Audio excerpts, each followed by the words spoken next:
Hello and welcome to Mondays Bookworm, episode 14, the podcast that helps people understand why and when you should read books. I'm your host, Santhosh Nimmani, proud Introverts Career mentor, and today we are going to talk about Think Like a Monk by Jay Shetty. This book talks about how a person should think like a monk. Basically, this will be a mindset book, and Jay Shetty, the author, talks about his experiences and he shares his life lessons. Jay Shetty spent years as a monk in his 20s. In this best-selling book, Think Like a Monk, Jay shares the wisdom he learned from countless hours of studying ancient texts and meditation. Here are the 10 life lessons which I learned from Think Like a Monk. Lesson 1. Monkey mind to monk mind. Author says that I like to draw a contrast between the monk mind and what is often referred to as the monkey mind. Our minds can either elevate us or pull us down. To think like a monk is to take a new approach to life. An approach that is free of ego, a life of detachment and rediscovery. It requires a switch in mindset. Monkey mind is aimless, jumping from thought to thought, challenge to challenge without resolving anything. The monk mind or the monk mindset means that you stop spinning wheels and begin to live intentionally. It is commitment to a mission, vision, and a goal, and the pursuit of meaning over pleasure. You must make this mental switch. Embrace depth, not just breadth. Quality over quantity. This is a real scenario where author talks about how we can switch from or what is this monkey mind and the monk mind. Lesson 2. Recognize your squeezed reality. Author gives a statement that I am not what I think I am, and I am not what you think I am. I am what I think you think I am. Pretty confusing statement, right? So again I will repeat it. Just listen once again. This is a very profound statement given by the author. I am repeating this. I am not what I think I am, and I am not what you think I am. I am what I think you think I am. So like this is a movie like an Inception, how author gave a statement. But yes, like the movie Inception about a dream within a dream, our lives are based not on how others actually perceive us, but on how we think others might be perceiving us. A persuasion of perceptions, perception of a perception, and we are lost our real selves as a result. We are living someone else's dreams. You will never be happy living someone else's life. Thinking like a monk requires detachment. That means putting relationships at risk, but it is a risk you must accept. So this is also very, very, very important lesson which I have learned from this book. Lesson 3. Begin the cleaning process. Author says that your identity is a mirror covered with dust. When you first look in the mirror, the truth of who you are and what you value is obscured. Clearing it may not be pleasant, but only when the dust is gone can you see your true reflection.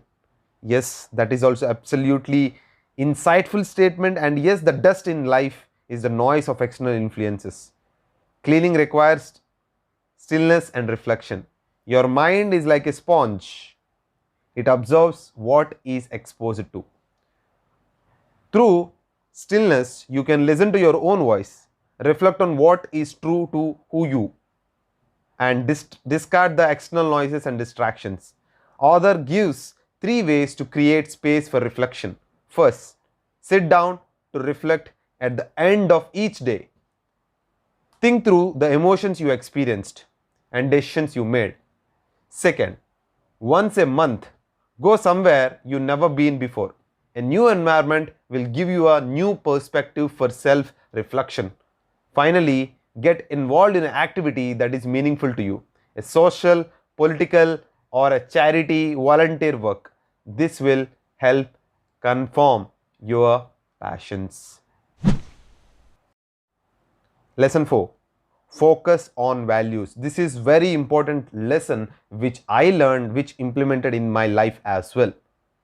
Author says that the more we define ourselves in relationship or relation to the people around us, the more lost we are. At the core of real change is uncovering your values. So your values are the principles that will truly guide your life. Values tend to single word concepts like freedom, equality, compassion, and honesty. Your values act like a magnet for the people, actions, and habits to live a fulfilling life. The problem is that our values are so easily tainted by media. What's on your newsfeed is feeding your mind, and our values become easily tainted with heavy judgment, competition, and discontent. Author offers this exercise, finding your values. Divide a blank page into 3 columns. Write in each column the values that you have shaped your life, their origins, where these values came from, media or family or religion, whatever, whether they are true to you or not. So this exercise is a very profound exercise, and it will work because I know I even got my values in this passion only. Lesson 5, reinvent your environment. The author says that if a friend within a mile of you becomes happier, then the chance that you are also happy increases by 25%. The effect jumps higher with the next door neighbors. We underestimate how significantly our values are influenced by our environment, right? It is crucial that you find a community that looks like the future you want. If you want to grow your business, join a chamber of commerce or an online business group. If you want to improve your marathon time, train with more competitive runners, join a group as such. Social media give great accessibility to like-minded people. Perform an audit of people you spend most time with. Do these people share your values or not? Recheck every single day. This will give where you are, and even you can reinvent your environment. Lesson 6, don't be a savior. Author says that the desire to save others is ego driven. Don't let your own needs shape your response. This is true. Don't let your ego lead you to think you are responsible for someone else's problems in life. It's easy to get frustrated when people don't take your advice. Remember that values are unique to each person. So refrain from fixing problems and offering advices unless you truly understand the issue. Think of someone drowning. You wouldn't attempt to save them if you can't swim. Instead, you could call for a lifeguard. Likewise, lead an ear if you have the time and offer advice if you have the skill. Otherwise, you will drown along with the person and you are not equipped to help. This is also, as I told you, this is about being a person trying to help someone, but with a proper way and approaching a person in a proper way. Lesson 7, accept that life will not be perfect. This is again true, and even there is a statement which is given by author which is so profound. That is, it's a mistake to think that when we read a book, attend a class, and implement changes that we will fix everything. The externals will never be perfect, and the goal isn't perfection. Life is not going to be going on your way. This is so perfect statement, and it is true as well. Life can change and the circumstances can change. The end goal is not the life without problems. Living a life of peace and purpose means having a clear picture of your identity and values. So when life serves, you are not thrown off, of course, because you have a solid foundation. If you are made a commitment, if you have made a commitment to be kind and someone is rude to you, you will know how to react and respond, and you will return to your values. Trust the process and don't judge yourself when things aren't perfect. Lesson 8. Take joy in success of others. Author says that mudita is the principle of taking sympathetic or unselfish joy in the good fortune of others. If I only find joy in my own successes, I am limiting my joy.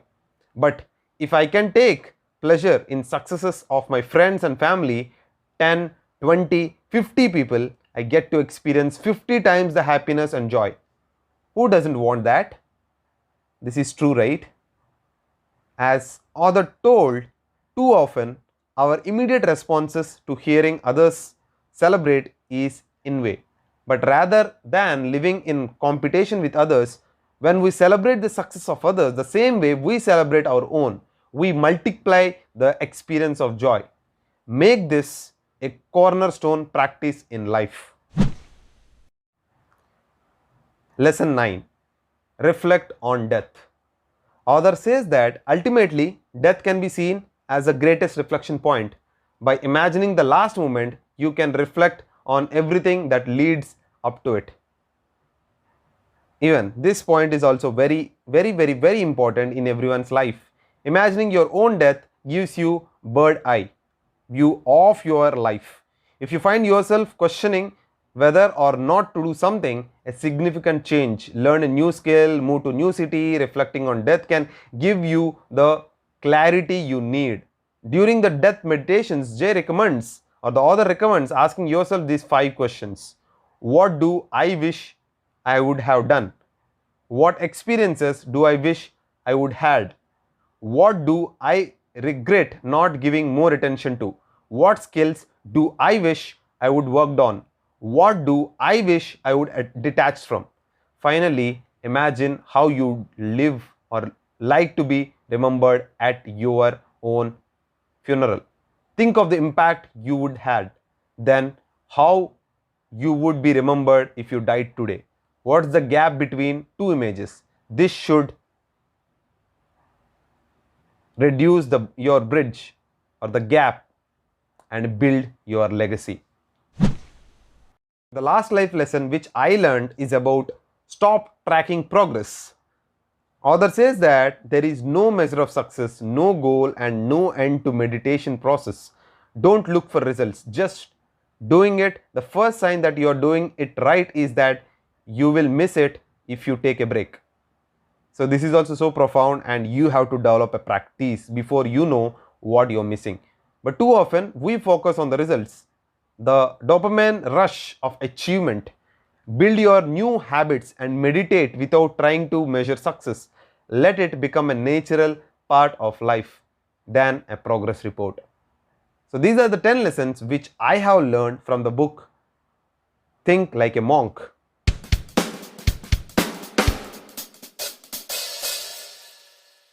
Next week, we will continue to help you with more episodes of Mondays Bookworm, which is exclusively released on Monday. If you want to suggest a book for future episode, you can come to our YouTube channel and comment your specific book which you want from our episodes.